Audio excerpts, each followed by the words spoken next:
बस झालं भाऊ, डोकं काम करायचं बंद झालं माझं आता. तुझं खरं आहे, पण सिलेबस संपायचं नावच घेत नाही. कधी कधी वाटतं इतकं करून पण सिलेक्शन झालं नाही तर. असा विचार केलास ना तर हातातलं सगळं सुटेल. आपण फक्त प्रयत्न करत राहायचं, बाकी सगळं नशिबावर सोडायचं. 5 मिस कॉल आले जायचे यार. उचल ना, नाहीतर ती जाग झोपणार नाही. नाही, आता काय सांगू तिला, रोज रोज तेच तेच सांगून थकलोय यार. एक दिवस असा येईल की तू सांगशील आई तुझा मुलगा पोलीस झाला. काय पोरांनो, उद्या लवकर, लय वेळ झाली, बंद करायची लायब्ररी.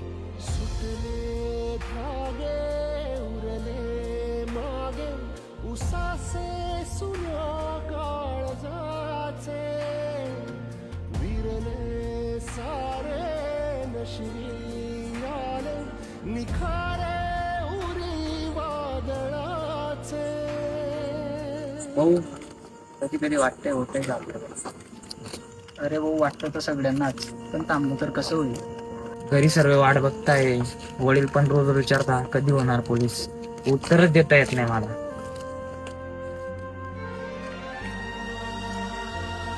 म्हणूनच तर चालू आहे सगळं. चल बसू तो.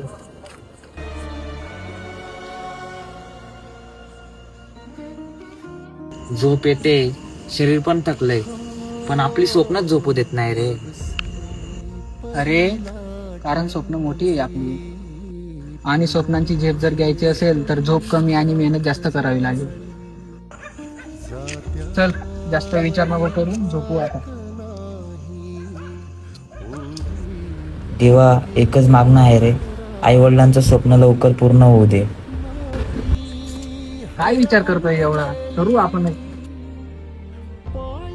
आज पाय दुखत आहेत, पण उद्या हाच पाय वरतीकडे चालणार आहे. लोकांना फक्त आमचं यश दिसेल, पण या शांत रस्त्यावरचा संघर्ष कोणीच पाहणार नाही. आणि नक्कीच उद्याचा दिवस आपलाच असेल.